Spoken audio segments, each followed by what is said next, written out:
Alright, in this video we're going to continue using disk and washer method for volumes of regions revolved about various axes. The easiest way to do any problem is to start off by graphing it for all of these problems. So we're going to start off here with example 10 that I've got.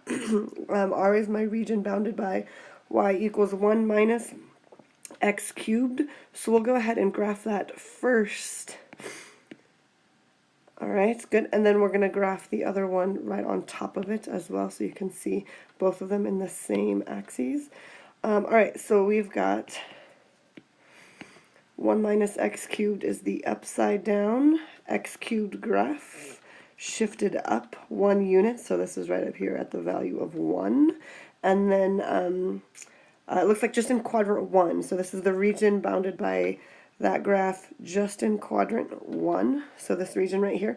And the question is, which is bigger, the volume of the region revolved around the x-axis or around the y-axis? So we're going to do both of them.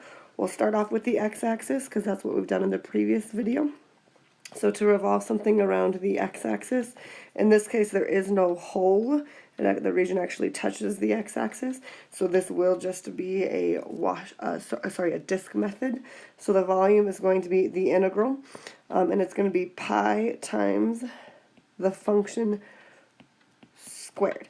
What we need are our bounds, so that's the next thing that we actually need to make sure we find. So what is that value there? And you can just look at that, realizing that the x-intercept of this graph is 1, so the bounds are going to go from 0 to 1. Okay?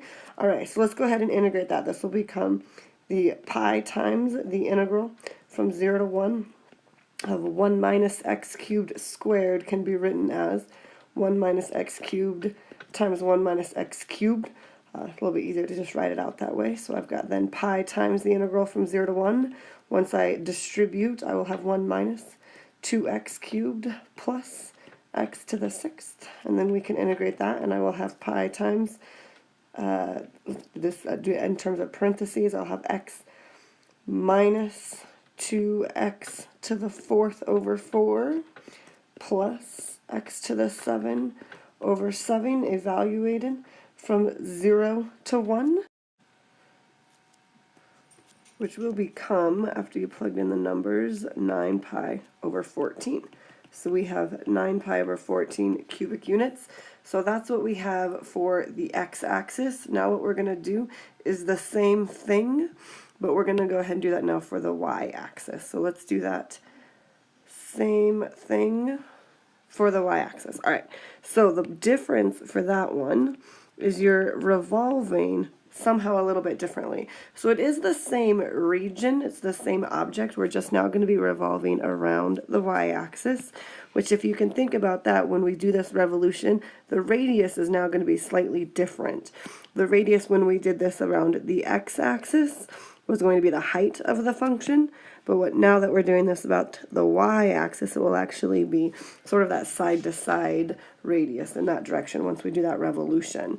So that's what we're thinking about there, which means we actually have that as an x value, but it's going to be the radius. So we need to get x by itself. So to isolate x by itself from y equals 1 minus x cubed, you can actually think about that as x cubed is equal to 1 minus y, and then x is equal to the cubed root of 1 minus y. So that's what we're going to be using now. Alright, so let's go ahead and do that. So our volume is going to be the integral from 0 to 1 of pi times, and now I have the cubed root of 1 minus y squared dy.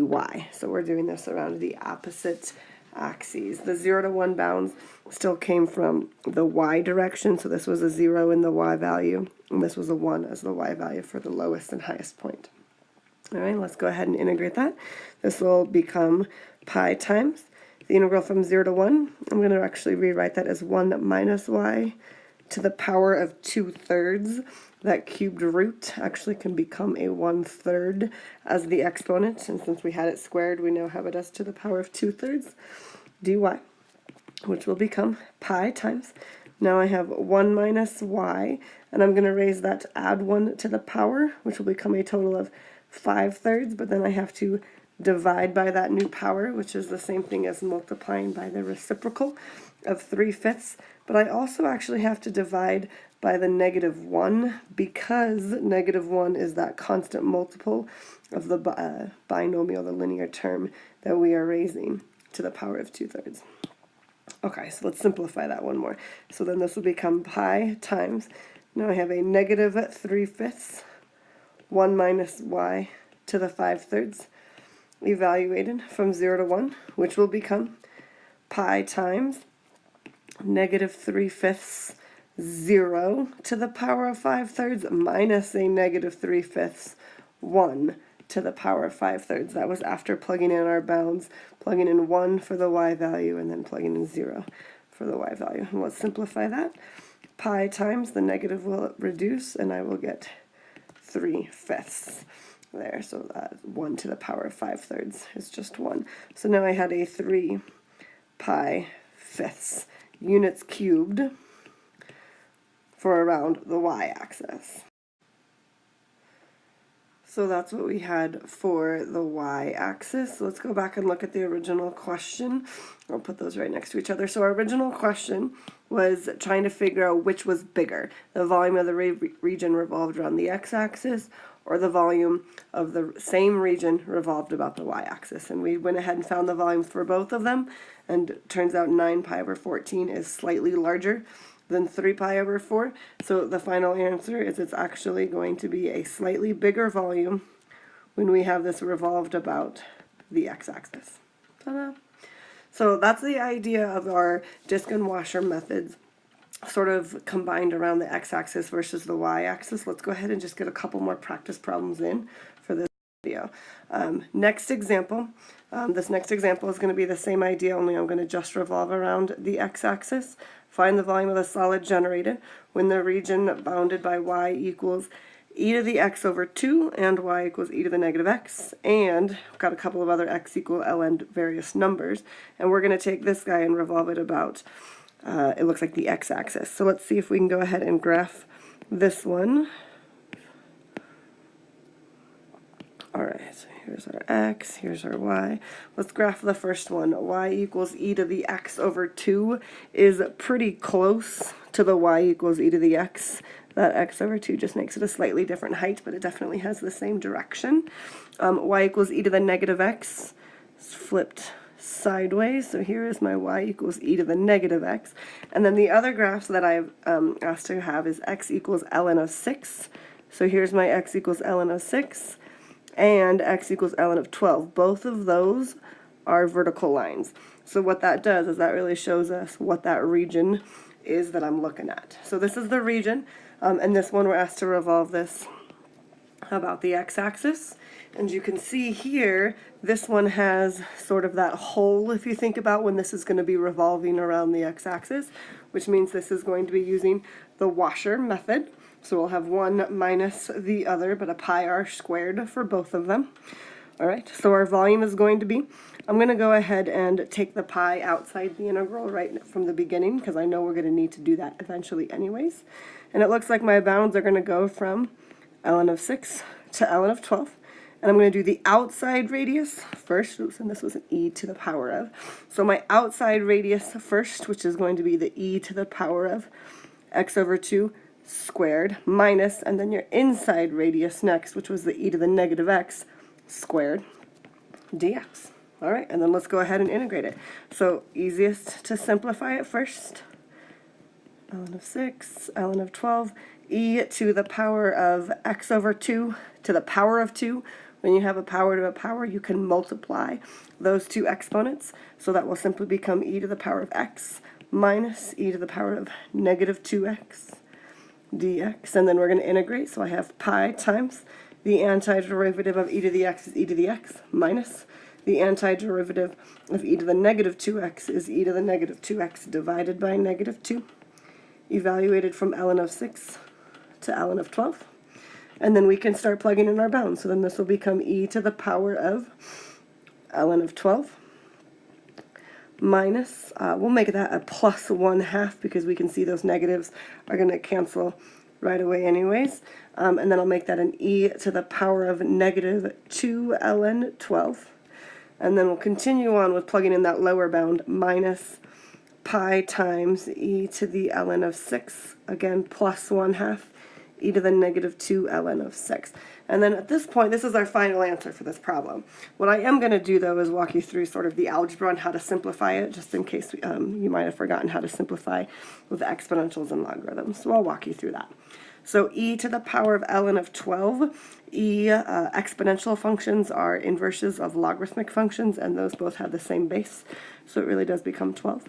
Plus 1/2 e to the power of, now for this next one, remember properties of logarithms, that negative 2 can actually come up as an exponent. So I'm going to actually circle that to remind us that negative 2 can come up as an exponent, and that will become now ln of 12 to the power of negative 2, which is 1 over 12 squared, which will turn that into 144 at the next step. And we'll do the same thing for the next one. So this one will simplify again.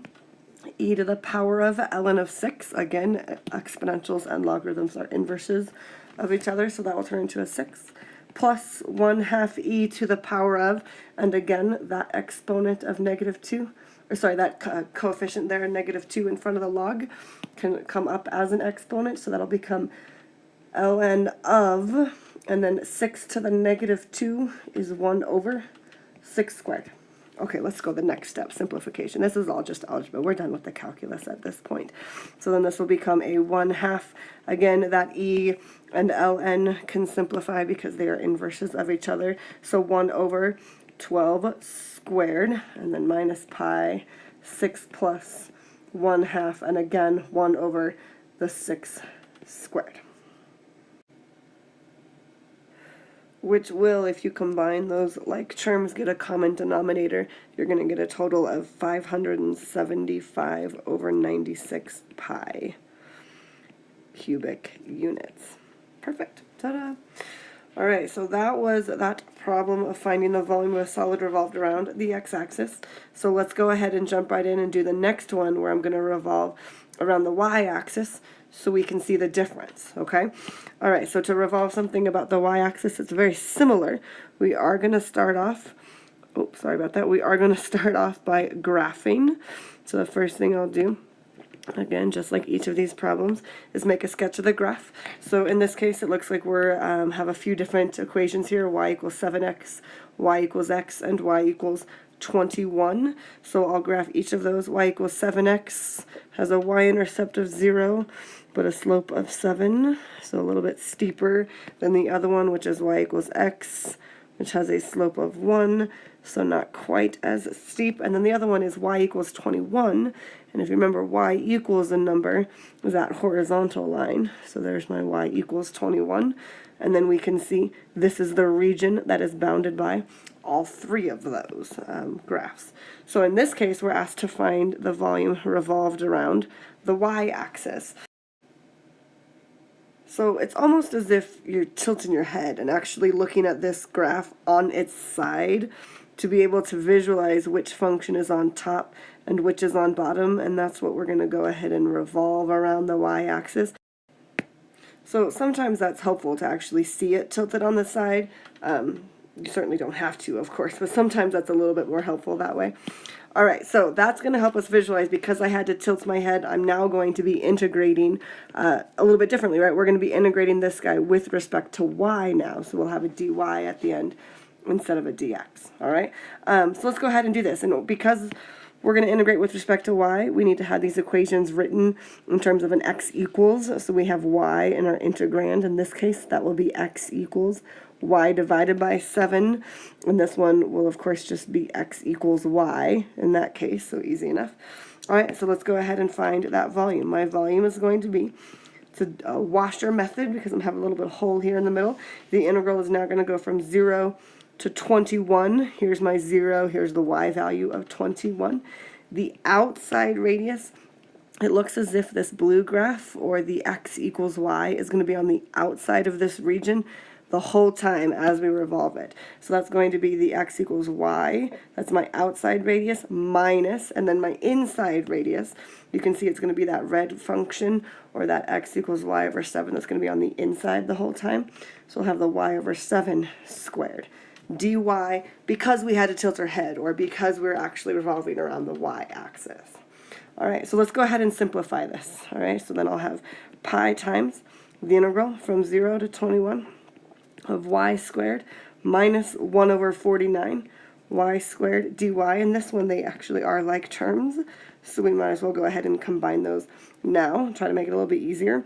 So 1 minus 1 over 49 will become 48 49ths y squared dy. So this will become pi times, I'll go ahead and integrate it right now, 48 over 49 y cubed over 3 evaluated from 0 to 21, which if we plug in our numbers, I will have pi times 48 over 49 times 21 cubed over 3 minus 0, which if you were to simplify that, combine over like terms, and then we will get 3024 pi cubic units. Ta-da!